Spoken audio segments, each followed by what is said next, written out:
Alberto Mayor presentó ante la Academia Colombiana de la Historia de la Ingeniería y de las Obras Públicas una lista con tres hipótesis sobre la historia de la Facultad de Ingeniería de la Universidad Nacional de Colombia, sede Bogotá. En su momento, Alberto Mayor planteó que son hipótesis con la intención de provocar una discusión más amplia sobre la historia de la facultad.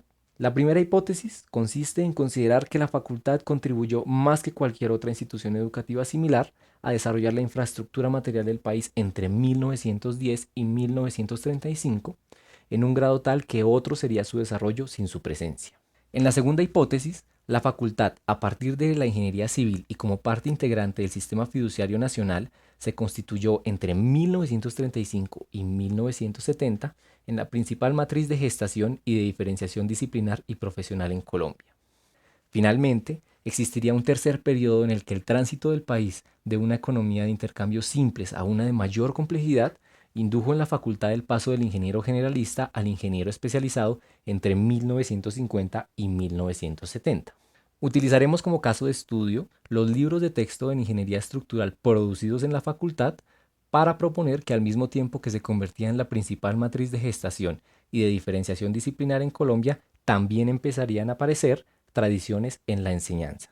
Siguiendo la tercera hipótesis de Alberto Mayor, entre 1950 y 1970 se da el tránsito del ingeniero generalista al ingeniero especializado, no solo al desprenderse nuevas especialidades como la ingeniería eléctrica y la ingeniería mecánica, sino con especialidades al interior de la ingeniería civil. Es el caso de la creación del posgrado en estructuras en 1966, uno de los primeros posgrados en ingeniería del país y el primero en el área de las estructuras.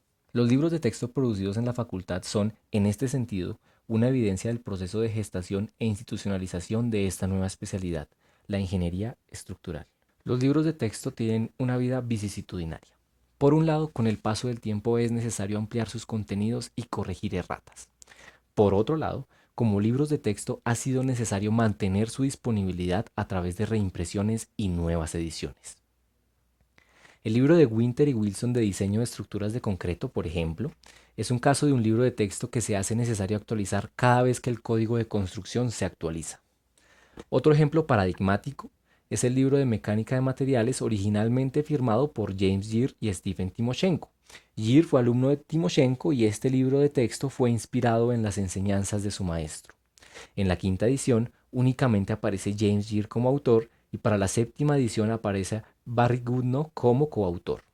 Esta dinámica revela una relación particular entre profesores y alumnos a la que nos referiremos más adelante, pero al mismo tiempo muestra la necesidad de dar continuidad a este tipo de proyectos editoriales. Paralelo a la difusión y traducción de los libros de texto en el país, la facultad inauguró la publicación de una serie de libros de texto para difundir la producción de su personal docente, los cuales se han convertido a la vez en los libros de referencia para los cursos de diseño estructural. Un ejemplo de la labor de traducción es el libro Diseño de concreto armado de 1976 en la serie Schaum, traducida por Antonio María Gómez que vemos en la imagen. O la revisión de la traducción del texto Principios fundamentales para el diseño de estructuras de concreto preesforzado de 1966 realizada por Arcesio Constaín, que quizás sea una de las primeras publicaciones sobre el tema en el país. Un caso particular sobre el que es necesario detenerse es el libro de texto de Estructuras de Concreto 1 de Jorge Segura, que es la continuación de la tradición inaugurada por Antonio María Gómez con el curso de concreto armado y por Enrique Kerpel en Concretos 2. Así, la séptima edición de Estructuras de Concreto 1 responde tanto a la necesidad de mantener la disponibilidad del libro como de actualizar sus contenidos al Reglamento Colombiano de Diseño y Construcción Sismo Resistente NSR 10. ¿Cómo nacen estos libros de texto? Al respecto, Jorge Arturo Márquez, uno de los gestores del posgrado en estructuras, en alguna ocasión entrevistó a Armando Palomino, quien empezaría con la labor de transcribir las notas de clase. Abro comillas. Yo era el asistente o el monitor o el ayudante de Jorge Arturo Márquez cuando él comenzó a escribir sus conferencias sobre estructuras y específicamente sobre el tema de placas. Era el tema que más iba a tratar en el posgrado, entonces yo me encargué de escribir las conferencias que él me pasaba y esas conferencias se convirtieron en un documento, en una especie de libro que se usaba en los cursos que los estudiantes de posgrado tenían que comprar o se les facilitaba. Cierro comillas.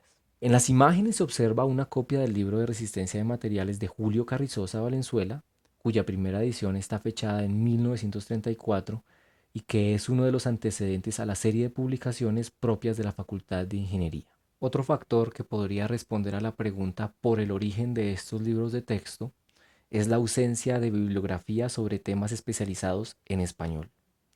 Este es el origen de los textos de estructuras de acero de Gabriel Valencia Clement. Ahora bien, es posible hablar del surgimiento de una escuela de pensamiento o más precisamente de enseñanza en ingeniería estructural, pues a través de las dedicatorias de los libros de texto, la introducción, notas, citas y referencias se puede rastrear la gratitud hacia los maestros. El concepto de escuela guarda cierta relación con el concepto de tradiciones científicas propuesto por Pablo Kramer, ya que pone en tensión el conjunto de relaciones que empieza a establecerse entre maestros y discípulos. No obstante, el sistema colectivo de identidad al que se denomina escuela en esta investigación trasciende la dimensión de haber sido alumno de a ser formado para ser maestro. En ese sentido, es una escuela de enseñanza más que una tradición científica. En las imágenes vemos la nota que escribió Jorge Segura tras el fallecimiento de su maestro Enrique Kerpel en la revista Ingeniería e Investigación. También se encuentra la dedicatoria del texto de Estructuras de Acero de Gabriel Valencia a sus maestros y una nota incluida como prólogo al libro Tecnología del Concreto, donde Gabriel Gómez dedica algunas líneas a honrar a quien fue su maestro, Alejandro Sandino. En el libro Nociones básicas de concreto reforzado, José Óscar Jaramillo hace referencia explícita a esta relación particular de alumnos y profesores. Abro comillas. Jorge Segura podría considerarse como un heredero de la tradición de Kerpel y Antonio María Gómez en la Facultad de Ingeniería de Bogotá. Cierro comillas. Es Luis Guillermo Icardi quien en su carta de renuncia el 9 de septiembre de 1991 afina el término de lo que se estaba gestando bajo esta tradición, una escuela de enseñanza en la ingeniería estructural. Abro comillas. Creo haberme preparado para ser profesor e investigador bajo la guía de los maestros inolvidables que tuve en nuestra escuela y gracias a la oportunidad que tuve de estudiar en el exterior con el apoyo de la universidad. Cierro comillas. El rasgo principal de la Escuela de Enseñanza de Ingeniería Estructural en la facultad es no creer en las fórmulas solas, sino considerar el conjunto de supuestos que las orbitan y sus limitaciones. Enseñanzas que frecuentemente están por fuera de los libros de texto, pero que hacen parte de los cursos que se imparten en la facultad. Dorian Linero lo expresa de la siguiente manera, abro comillas. Esa perspectiva crítica se mantiene. Yo le agregaría que los ingenieros de la Universidad Nacional de Colombia no creen en las fórmulas, porque también no lo puedo comprobar, pero lo digo más por orgullo y no es tanto que no creamos en las fórmulas, sino que cada vez que tomamos una fórmula debemos saber cuáles son los elementos e hipótesis, teorías y experimentos que han conducido a esa fórmula. La fórmula sola no dice nada. Cierro comillas. La creación de la Escuela Colombiana de Ingeniería es la materialización de la escuela de enseñanza por medio de su segmentación.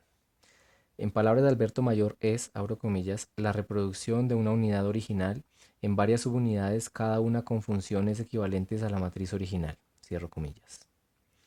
La Facultad de Ingeniería se constituye en un modelo de programa a imitar, o del cual distanciarse en cierta medida, y varios de sus egresados participan en la fundación de otras facultades y programas al interior de otras universidades. Algunas consideraciones finales. Siguiendo la perspectiva crítica de Rubén Sierra Mejía, parece que pensar la propia tradición sigue siendo una tarea pendiente.